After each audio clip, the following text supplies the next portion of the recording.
Merci.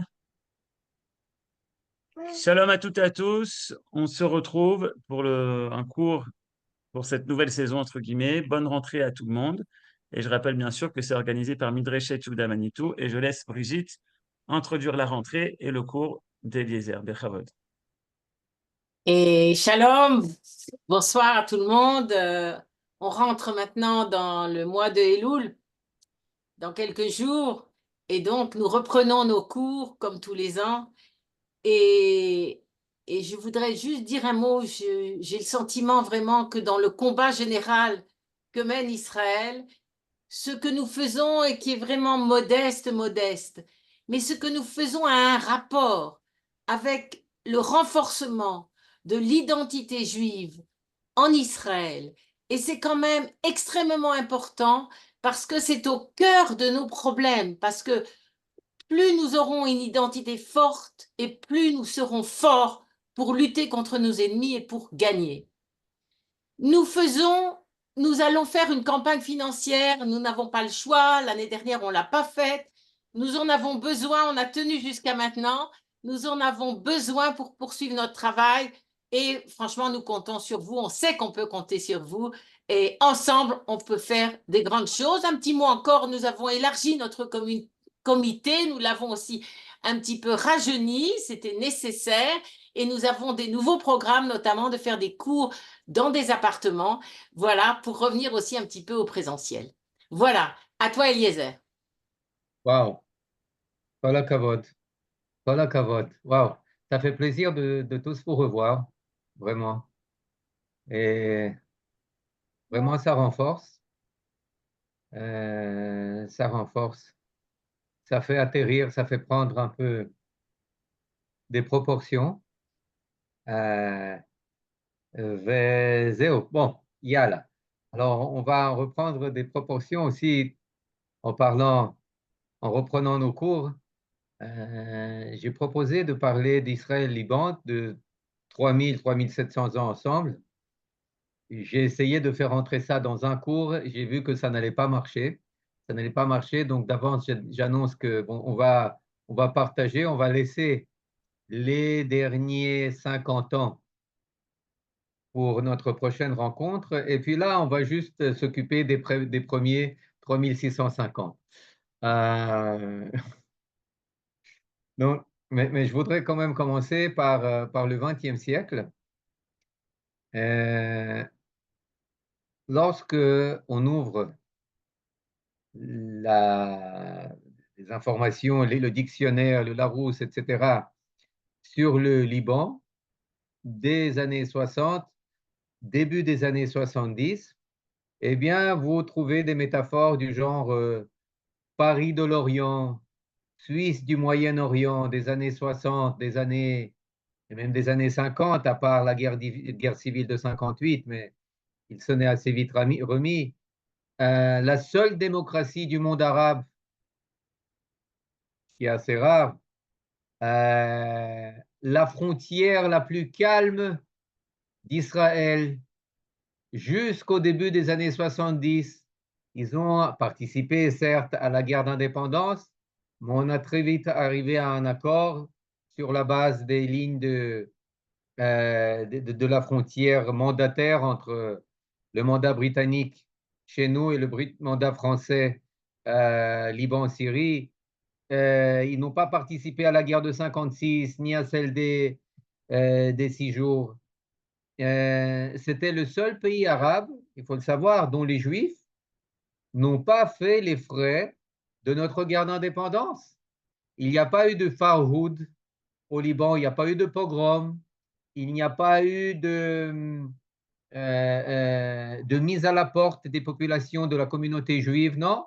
Les Juifs ont continué à y vivre, au contraire, ils ont même accueilli la communauté juive de Syrie, de Damas, de Alep, à Beyrouth, il y avait des communautés à Saïda, à Sidon, il y avait des communautés à Tripoli.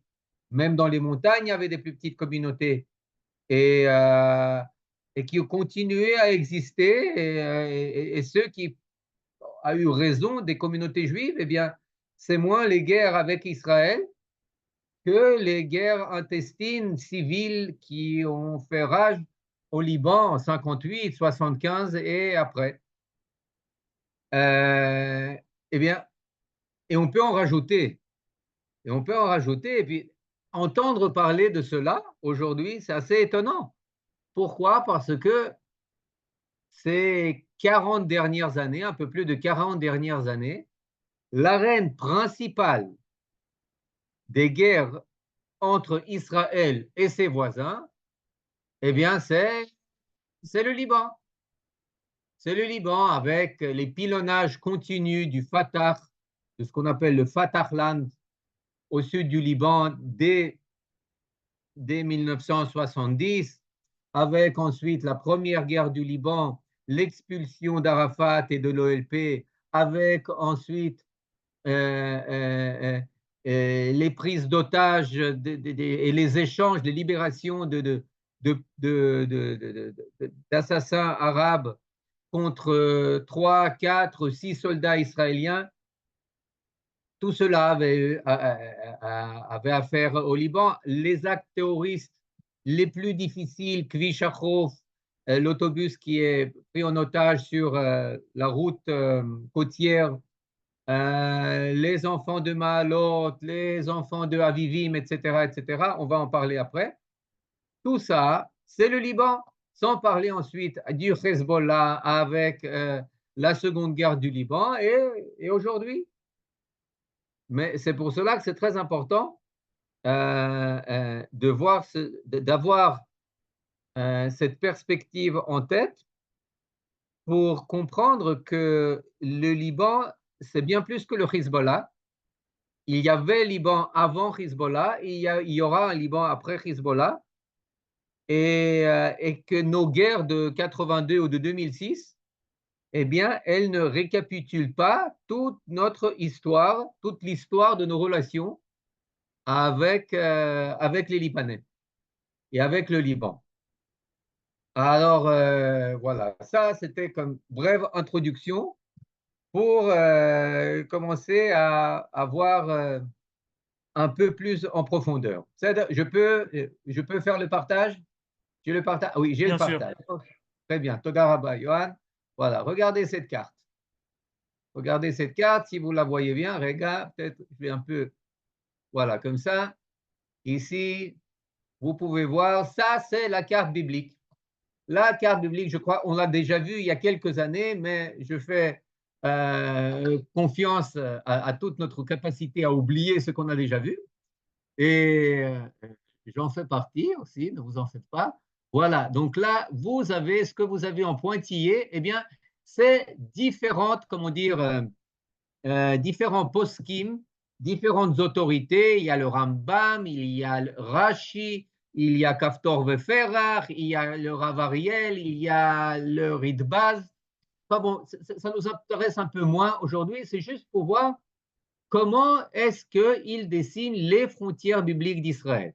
Les frontières qui nous intéressent, ce n'est pas tellement les frontières sud, est-ce que le Sinaï fait partie, ne fait pas partie, etc. Mais ce qui nous intéresse, c'est les frontières nord. La frontière nord, eh bien, vous voyez que d'après toutes les autorités, tous les poskim, l'écrasante majorité du Liban fait partie de ce qu'on appelle de la terre promise, des frontières bibliques d'Eretz Israël. Ce qui a été promis à Abraham. On va revenir au point où cette promesse a eu lieu. Mais, c'est-à-dire, vous pouvez très bien voir, vous avez Israël actuel au sud avec Yerushalayim, et puis là, vous avez les frontières géopolitiques actuelles du Liban. Vous voyez qu'elles intègrent toutes, d'après toutes les autorités, les frontières bibliques. Et ce n'est pas pour rien que lorsque en 1982 s'établit une communauté juive qui vient de la zone de résidence en Russie, elle s'établit à Latakia. Latakia, c'est ici. C'est même plus proche, c'est en Syrie actuelle, très proche de la frontière turque, quand ils s'établissent ici, 45 familles, eh bien, cela ne surprend personne. Personne ne s'oppose, personne dans le mouvement de Chibat Sion, des amants de Sion, ne dit mais vous êtes fous, mais où vous allez vous établir? Non, cela va de soi que ça fait partie de Eretz Israël. Vous pouvez vous établir là-bas. Ça n'a pas marché, mais pour des raisons techniques, ils n'ont pas eu de difficulté à acheter des terres, etc. Peu importe. Mais ils se sont établis là-bas. Ils ont tenu environ 2 ans. Après, ils sont partis, ils se sont repliés. Tout ça pour dire que rien de, comment dire, de surprenant, Maintenant, ça c'était, on pourrait dire, quelque chose d'anecdotique, mais c'est comme toute anecdote, eh bien, elle a juste une partie qui est drôle et une très grande partie qui est réelle et qui recèle d'une certaine vision du monde. Maintenant,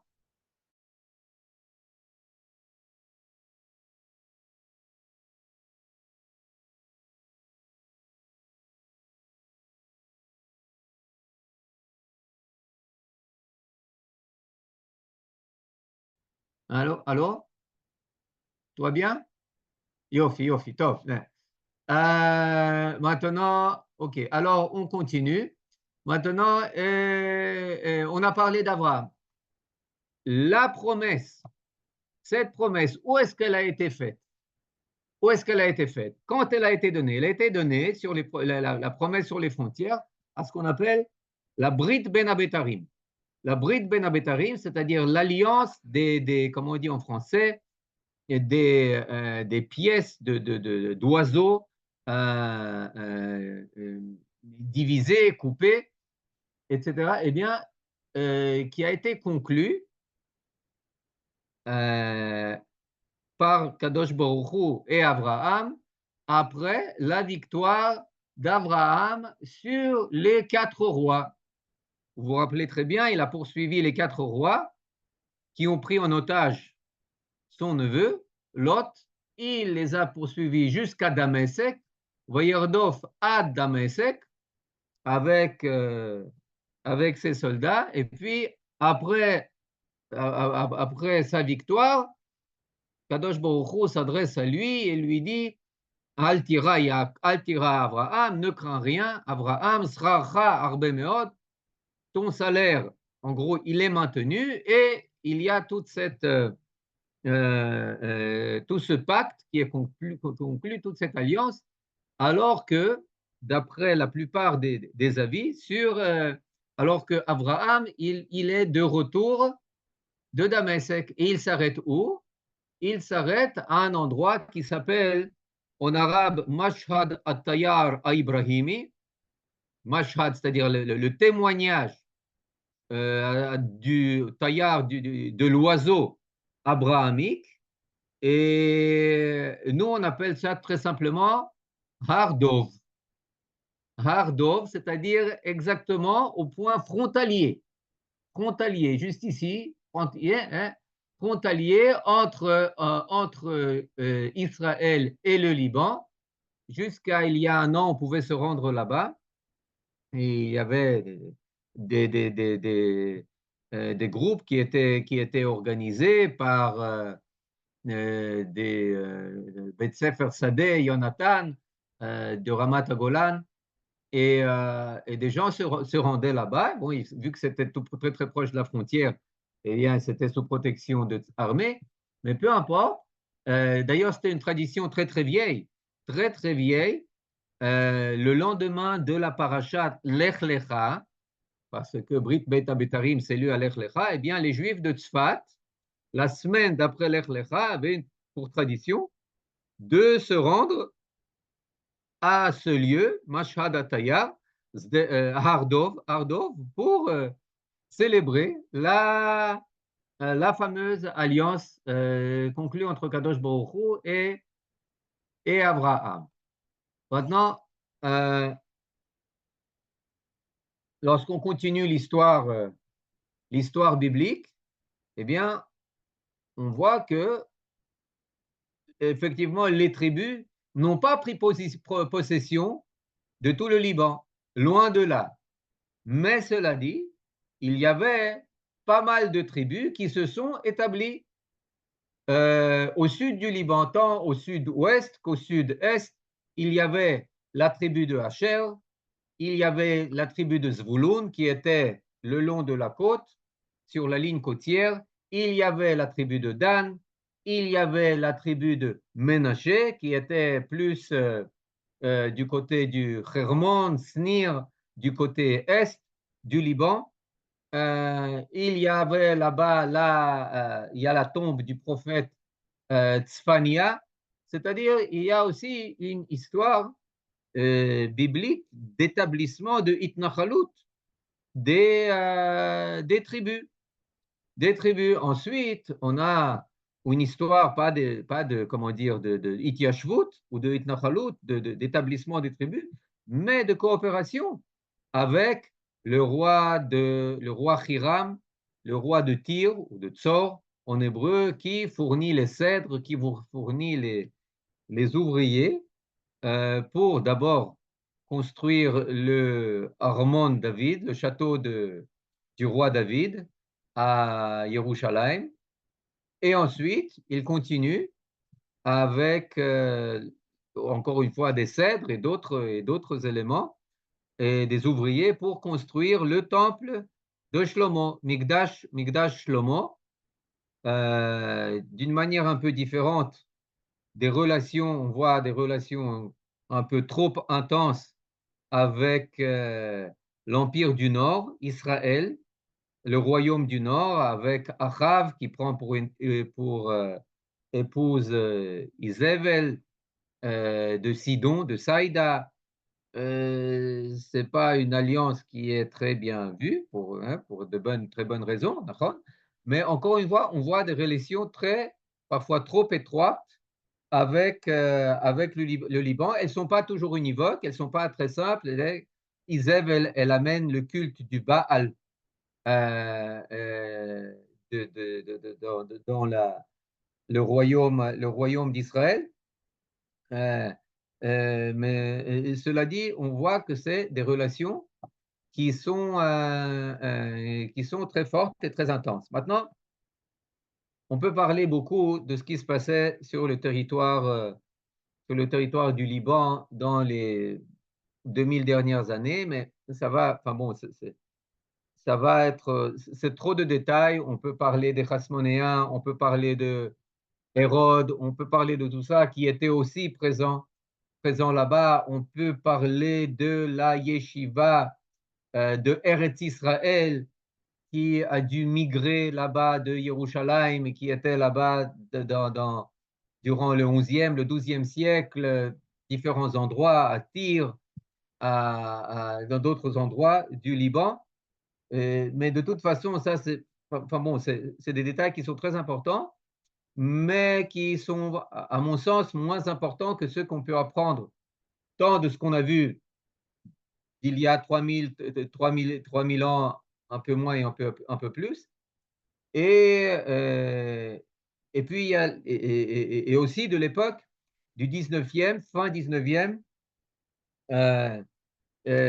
début 20e siècle. Maintenant, avant de commencer à parler des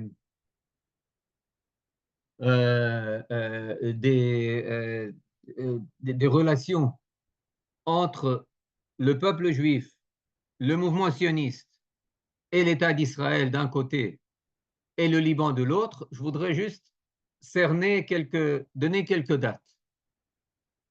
Jusqu'en 1920, le pouvoir au Liban appartient à l'Empire ottoman.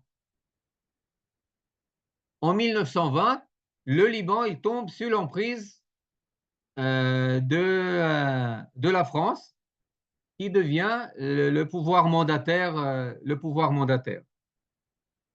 Maintenant, les forces en présence au Liban, eh bien, vous avez au sud des chiites, vous avez des sunnites, vous avez dans les montagnes et au sud les druzes, Et puis, vous avez une majorité qui est maronite, qui est chrétienne, orthodoxe, maronite. C'est une population qui est majoritaire au Liban depuis le XVIIIe siècle et qui est entièrement, enfin pour beaucoup, tournée vers l'Occident, orientée vers l'Occident, qui a des relations très intenses avec, avec l'Europe, voilà 500 ans, et qui, chose très intéressante et très importante, n'est ni musulmane, ça on l'a compris, mais ne se perçoit même pas comme arabe, même s'il parle arabe, et le français aussi. Mais ils se perçoivent comme la nation libanaise de foi maronite. Si vous leur demandez qui vous êtes, eh bien, en tout cas, c'est ce que j'ai appris de mon enseignant il y a longtemps, le professeur Mordechai Nissan, qui a écrit beaucoup sur les minorités dans le Moyen-Orient, etc., etc. Et il a dit non, eux, ils ne se perçoivent pas comme des Arabes. Ils se perçoivent comme les Libanais originaux, d'origine, qui sont de foi, comment dire, de foi chrétienne maronite. En 1920, arrive là-bas le mandat français et ils élargissent le territoire propre aux Maronites pour former le Grand Liban qu'ils coupent de la Syrie, où ils sont aussi mandataires. Et ils ne perdent pas la majorité maronite, mais ils passent d'une majorité maronite chrétienne de 75% à une majorité de 55%.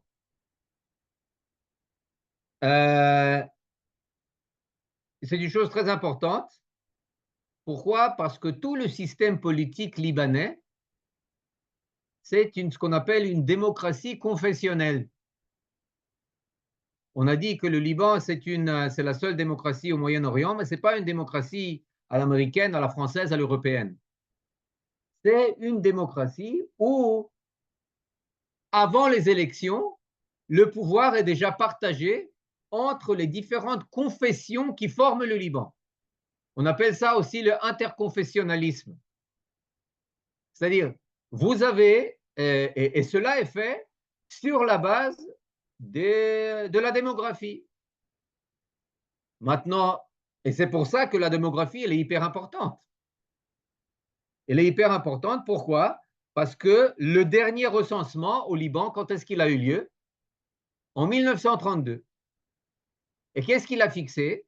Il a fixé qu'il y a une majorité absolue qui est maronite. Ensuite, il y a les chiites. Pardon, il y a les sunnites, ensuite il y a les chiites, etc. Bon, et c'est pour ça que, et ce dernier recensement, je répète, il a eu lieu en 1932. Et sur la base de ce recensement, en grande partie, en 1943, a été conclu le pacte national. Entre qui et qui? Eh bien, entre les deux grandes forces du Liban, à savoir les maronites d'un côté et les sunnites de l'autre, qui se sont partagés le pouvoir de la manière suivante. Le président, il sera toujours un maronite. Le premier ministre, il sera toujours un sunnite. Le chef du Parlement, il sera toujours un chiite. Et c'est de cette manière que ça continue, et ça a continué jusqu'à la fin des années 80. On n'en parle pas maintenant, on va en parler un peu plus tard. Ça a trait à Hezbollah, à l'emprise syrienne, etc., etc. Ça fait entrer d'autres forces. Mais jusque-là, pour comprendre le Liban, là, on doit comprendre que il y a le pouvoir dominé par les maronites, deuxième place, les sunnites, etc., etc., avec les élections, mais tu élis dans le cadre de ta confession. Voilà, jusque-là, Besséda? Besséda. Alors, on continue. Et maintenant, on peut passer aux relations avec le mouvement sioniste. Les premières moshavot. Prenons pour quelques exemples concrets. Vous connaissez Rosh Pina. C'est la moshava, la colonie juive qui s'est établie, qui fait concurrence à Petar Tikva. Qui est la première? Est-ce que c'est Petar Tikva ou est-ce que c'est Rosh Pina? Eh bien, on sait que Rosh Pina a été établi par des gens qui sont venus de Roumanie. De Roumanie. Mais ce qu'on sait moins, c'est qu'une grande partie des pionniers, eh bien, ils sont venus pas de si loin, mais ils sont venus de Khatzbaya, sur le Khatzbani, c'est-à-dire une rivière qui est aujourd'hui à quelques kilomètres au nord de la frontière israélienne. Une communauté qui d'ailleurs était soutenue aussi par le baron de Rothschild. Eh bien, une partie des Juifs sont venus à Rosh Pina, pas de Roumanie, mais ils sont venus de Khatzbay, ils sont venus du Liban. La plus grande partie des terres qui étaient achetées par Yoshua Henkin, par le ICA, la Keren Kayemet l'Israël, la plus grande partie des terres en Galilée étaient achetées chez des propriétaires chrétiens maronites qui habitaient où? Qui habitaient le Liban. Par exemple, la famille Soursouk, famille libanaise, qui vendait des dizaines de milliers de dunams à la Ityashvut juive pendant la seconde Aliyah, la première Aliyah, etc., etc. Par exemple, il y avait d'autres cas très drôles. On parle de chiites, on parle de ces. J'ai parlé une fois, à raconter, j'ai accompagné dans un voyage, vous connaissez certainement, Ehud Yahari, le spécialiste du monde arabe, je ne sais pas dans sur quelle chaîne il travaille aujourd'hui, mais depuis les années 70, c'est le grand spécialiste du monde arabe sur la télévision israélienne. Eh bien, sa famille, elle vient de Metula. Elle vient de Metula, qui est une colonie juive de la première Aliyah, fondée dans les années 80 du 19e siècle. Eh bien, elle racontait que à Metula, qui étaient les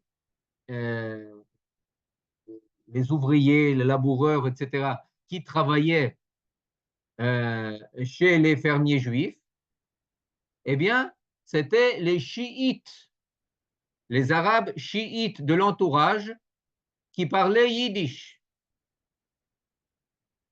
Les chiites qui parlaient yiddish, etc. C'est-à-dire, on voit que c'est encore avant qu'il y ait eu des frontières, avant qu'il y ait eu... Mais tout là, c'était un territoire qui était entouré par des arabes chiites et qui travaillaient, qui étaient payés par les fonctionnaires du baron de Rothschild, employés par eux, pour travailler des terres juives administrées par le baron où étaient établis les juifs de la première Aliyah.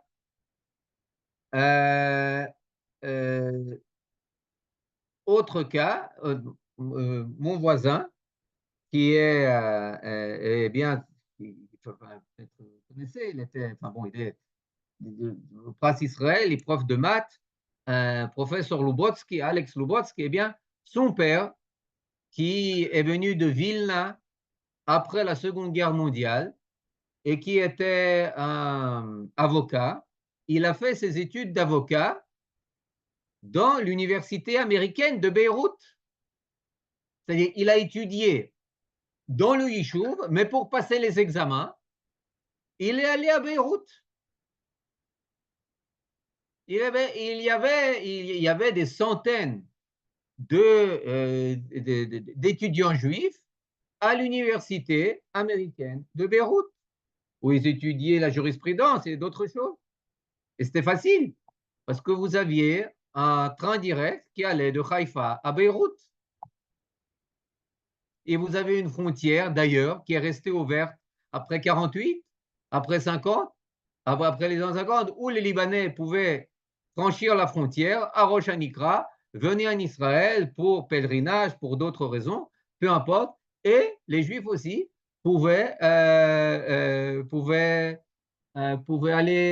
au Liban, se rendre au Liban, jusqu'à une certaine année, dans les années 50, les Juifs pouvaient faire leur aliyah directement du Liban, sans passer par un tiers pays.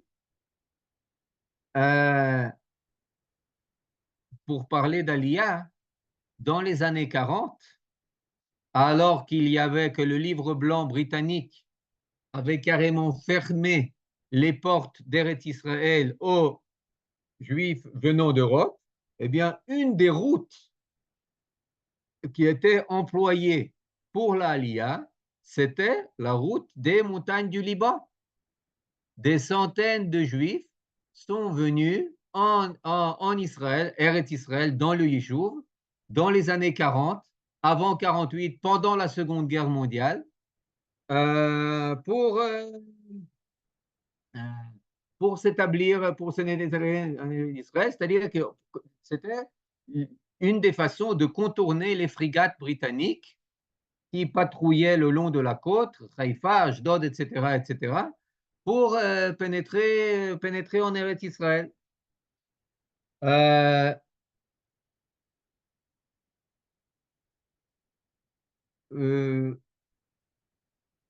Quand, en 1937, la commission de Peel siège pour délibérer de l'avenir de Eretz Israël, eh bien, ils veulent aussi interroger les autochtones. Ils s'adressent aux évêques de maronites de Beyrouth. Ils ne peuvent pas se rendre à Jérusalem pour donner serment et prêter témoignage, mais ils envoient leur message où ils disent oui, nous soutenons l'établissement d'un État juif en Eretz Israël. Et c'est-à-dire, c'était une prise de position très très claire. Et lorsque, après que la commission Peel ait donné ses recommandations, Chaim Weizmann se rend à Paris, il rencontre là-bas une personne qui s'appelle Émile Eddé, E-D-E accent aigu. Émile Eddé, qui est le président de la République libanaise, sous mandat français, mais c'est le président de la République libanaise.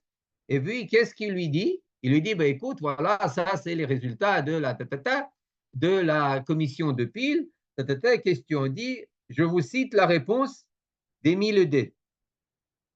Il lui dit la chose suivante. J'ai l'honneur de féliciter le premier président de l'État des Juifs qui va voir le jour. Et ensuite, il demande, je vous demande que le premier traité de paix et de bonne entente que vous conclurez, que votre État juif conclura, eh bien qu'il soit conclu avec le Liban. Et pourquoi c'est comme ça? Pourquoi est-ce que les maronites, de tout ce temps, leur chef religieux, leur chef économique, etc., ils étaient pas toujours, mais la plupart du temps, eh bien, ils étaient très favorables au mouvement sioniste et à la communauté juive du Liban. Il faut savoir que les milices qui protégeaient la communauté juive de Beyrouth, elles étaient payées par les Juifs, mais c'était des milices chrétiennes, c'était des phalanges chrétiennes qui protégeaient. Il y avait dans les montagnes, c'était les Druzes qui nous protégeaient, et dans les villes, c'était les chrétiens qui nous protégeaient. La raison, quelle en est la raison? eh bien, ils le disent de manière très franche, de manière le clergé maronite, devant la commission anglo-américaine de 1946, eh bien, ils disent la chose suivante. Les Arabes, c'est des occupants qui oppressent les identités naturelles en Eretz Israël et au Liban. C'est-à-dire, en d'autres mots, ce que disent les maronites, c'est la chose suivante. Les identités qui sont naturelles à ces terres, en Eretz Israël, c'est les Juifs, au Liban, c'est les maronites. C'est-à-dire, c'est un peu, comment dire, une alliance des minorités contre l'océan arabe musulman qui veut effacer, conquérir, oppresser, phagocyter et tous les autres synonymes. Ken? Et c'est une chose très importante parce que, aussi pour nos jours, certes, les maronites, ils sont plus majoritaires. Certes, les maronites, ils sont plus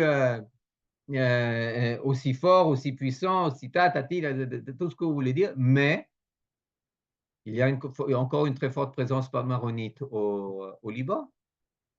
C'est eux qui étaient là avant le Hezbollah, et je ne sais pas qui va être là après Hezbollah, mais ce qu'il faut tenir en tête, c'est que le Hezbollah n'est pas éternel, est loin d'être éternel, et il faut prendre en considération, lorsqu'on essaye de tracer un peu la carte de route de nos relations futures avec le Liban, qu'il y avait ici les Maronites avec lesquels nous nourrissons de relations vieilles de centaines d'années. De centaines d'années, on va parler ensuite des années 70, 80, l'armée du Liban Sud, les frères Gemayel, etc., etc. Mais on voit que ça commence déjà dans les années 10, 20, 30, 40, etc., etc. D'ailleurs, juillet 41, encore un petit truc anecdotique, où est-ce que Moshe Dayan perd son œil? On connaît tous la photo de Moshe Dayan avec un seul œil. Ken? Où est-ce qu'il a perdu son œil? Il a perdu son œil au Liban, ou dans le cadre du Palmar, qui était dans le cadre de l'armée britannique, combattait au Liban les forces de Vichy, de la France de Vichy, aux côtés des Britanniques, de la France libre, des Américains, etc. Pour finir, ils ont vaincu les forces vichysoises de Vichy au Liban, et c'est là-bas qu'il a perdu son œil. Donc on voit qu'il y a pas mal de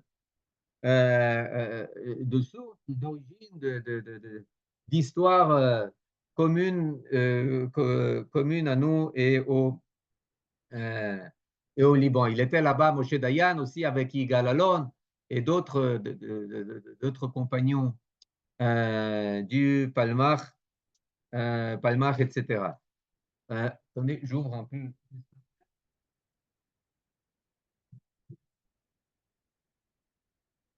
Voilà. Vous voulez m'arrêter un peu avec des questions, quelque chose comme ça, ou bien on continue? Donc, alors on continue. On laisse les questions, on laisse les questions pour après. Maintenant, on a dit aussi une autre chose, c'est-à-dire, ça peut-être une chose que je n'ai pas dit, mais effectivement, la communauté, j'ai parlé beaucoup des relations entre nous et les Maronites, entre nous et le Liban, etc., etc. Mais qu'en est-il des Juifs? Qu'en est-il de la communauté juive? Eh bien, il faut savoir que la communauté juive, elle n'était jamais vraiment très, très, très, très grande. Elle n'a jamais dépassé une dizaine de milliers de Juifs.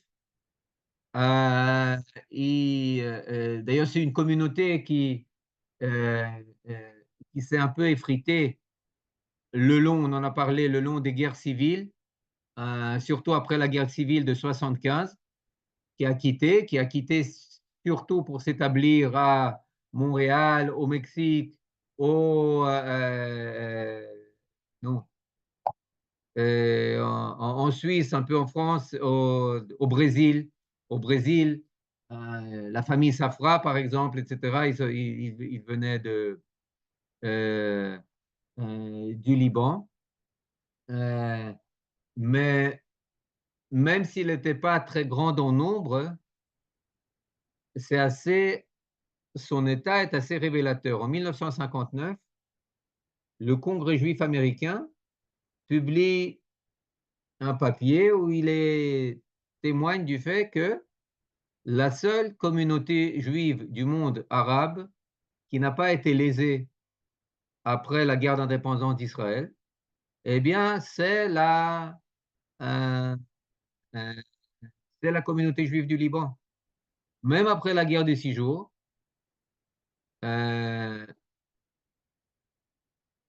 lorsque cette communauté était menacée, eh bien, encore une fois, c'est les Maronites et le président, vu que le président, eh bien, c'est un Maronite, même s'ils avaient à l'époque une position pro-arabe,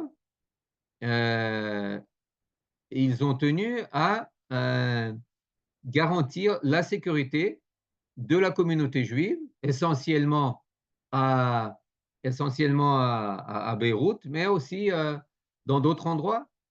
Lorsqu'on est arrivé là-bas en 1982, il y avait la guerre du Liban, juin 1982. On arrive à Beyrouth, eh bien, il y a une rencontre qui se fait entre Tsahal et la synagogue, la communauté juive de Beyrouth, dans la synagogue qui s'appelle Magen Avraham, avec un soldat originaire du Liban qui vient là-bas, retrouve sa communauté. C'est quelque chose d'assez science-fiction, etc. Mais on voit que même dans les années 80, il y avait là-bas encore des milliers de juifs qui étaient présents, pas beaucoup. Certes, maintenant, ils comptent à peine quelques dizaines, mais sans parler peut-être d'un ami à moi qui est chercheur au CNRS, un juif pratiquant, il était chez nous il y a, je sais pas, quelques années. Il a dit, d'où tu viens?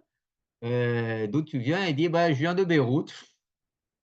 Il venait de Beyrouth, il était dans un congrès scientifique à Beyrouth. Bon, certes, il devait cacher ses origines juives, mais quand même, ça c'est plus une anecdote qui peut-être n'est pas trop révélatrice de la réalité d'aujourd'hui, mais quand même, je voulais vous la dire. Maintenant, c'est vrai que depuis l'établissement de Hezbollah, depuis les années 90, 2000, depuis la Syrie, depuis l'Iran, etc., eh bien, les choses n'en vont pas de même. Mais il faut savoir que c'était une communauté qui, par son statut, était révélatrice des relations qui existaient entre le Liban et le peuple juif et le mouvement sioniste et l'État d'Israël. Voilà, ça je pense, c'est l'essentiel. C'est l'essentiel qu'on peut dire jusqu'aux années 70, qui explique en grande partie pourquoi cette frontière libanaise était considérée la frontière la plus calme d'Israël jusqu'au 70, et pourquoi les relations entre les deux pays, elles étaient de nature différente comparées aux relations entre nous et l'Égypte et la Syrie ou la Jordanie. Voilà, donc jusque-là, je vous laisse la parole si vous avez des questions.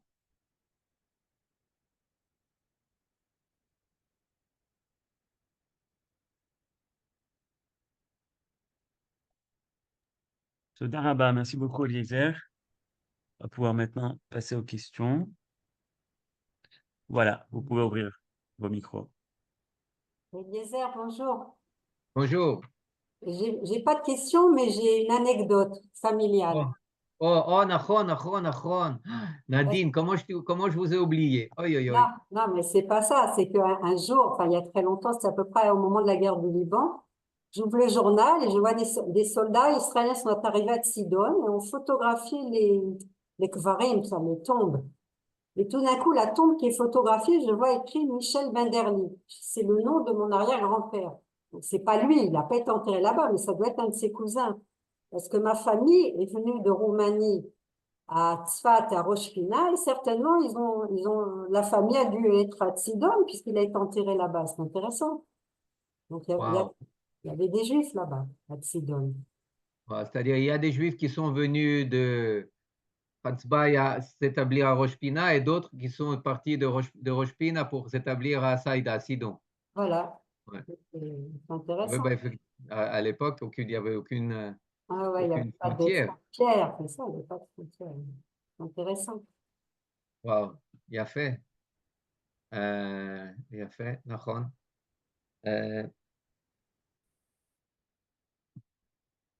D'autres témoignages personnels? C'est le plus intéressant.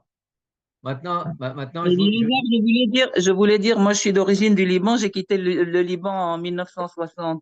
Et oui, ce que je voulais dire, c'est que quand tu as dit qu'il y avait quelques dizaines de Juifs qui restaient en 82, je pense qu'il y en avait déjà beaucoup moins parce qu'il y a pratiquement plus du tout de Juifs là, à Beyrouth.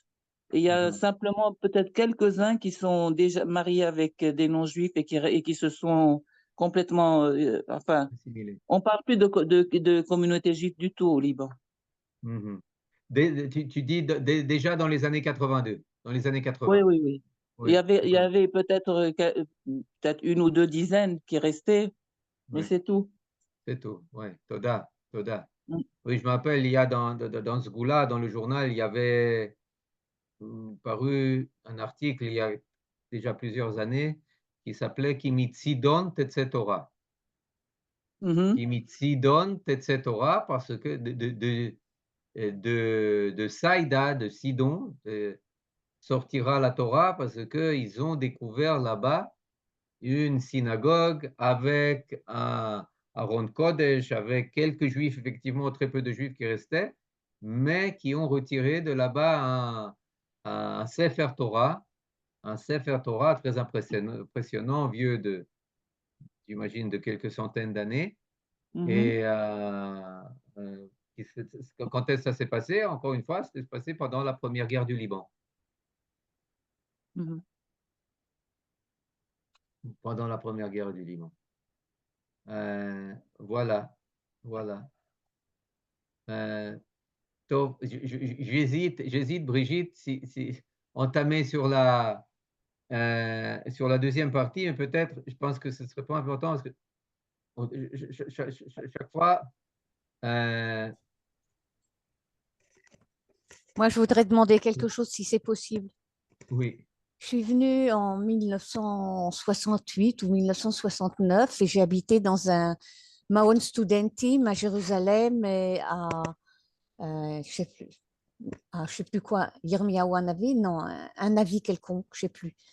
Et il y avait là-bas une fille étudiante du Liban et elle était doveret en arabe en arabe libanais sur Kol Israël à la télévision.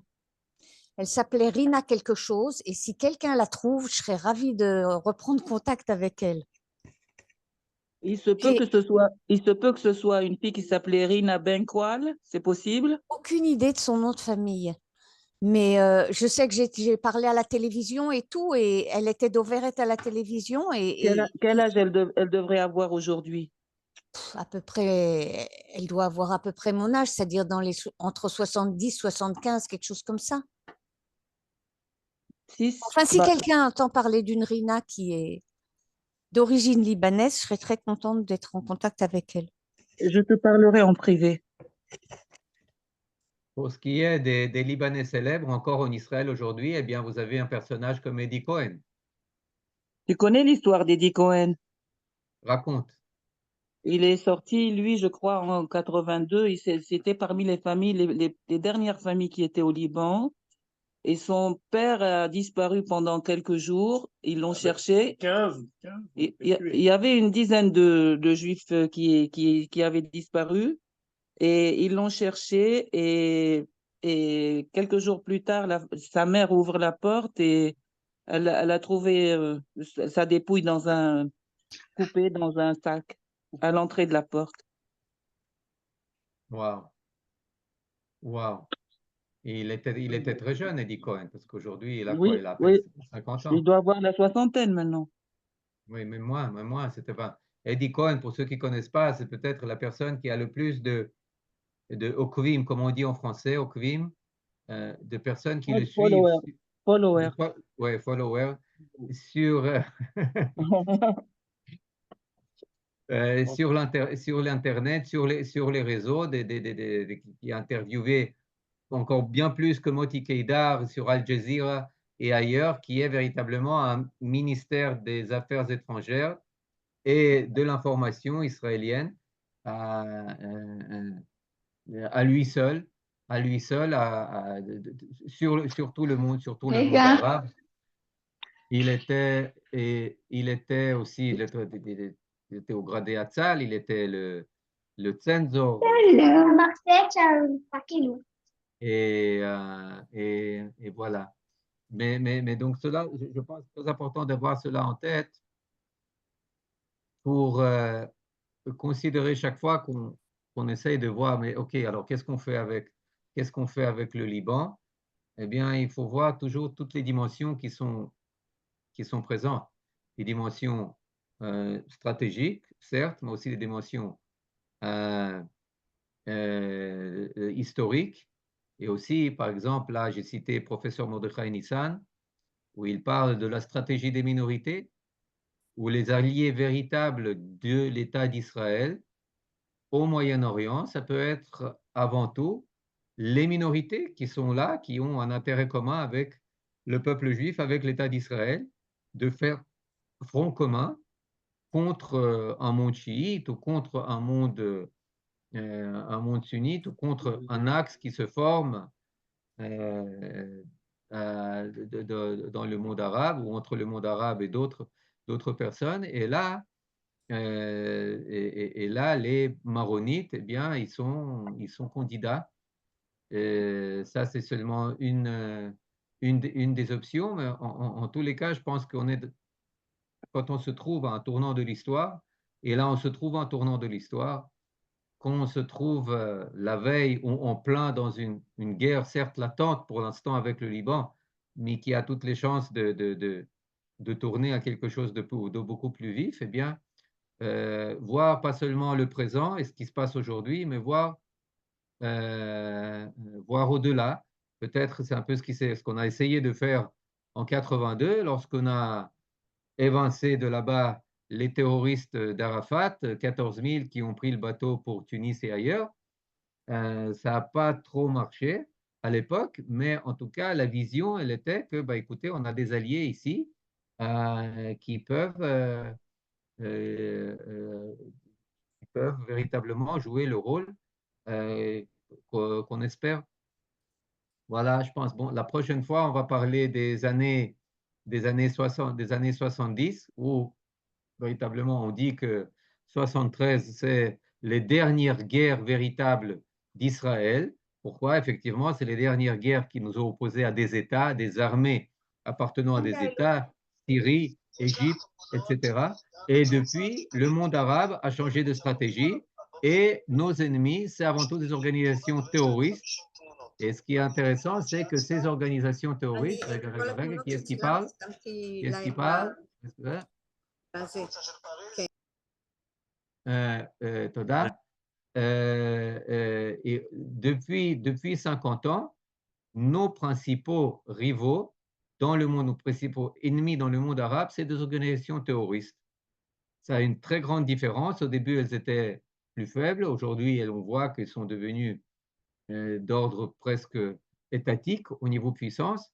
Et chose intéressante, bien, il y a l'une des bases de ces organisations, eh bien, c'est le Liban Sud, pas seulement le Liban Sud, et on voit aussi une synchronisation très intense entre les Arabes de Judée-Samarie et de Gaza d'un côté et les forces terroristes du Liban, à plus forte raison le Hezbollah, mais cela, on va en parler une prochaine fois parce que c'est quelque chose c'est une autre paire de manches et c'est véritablement un autre volet, tout autre volet de nos relations avec le Liban.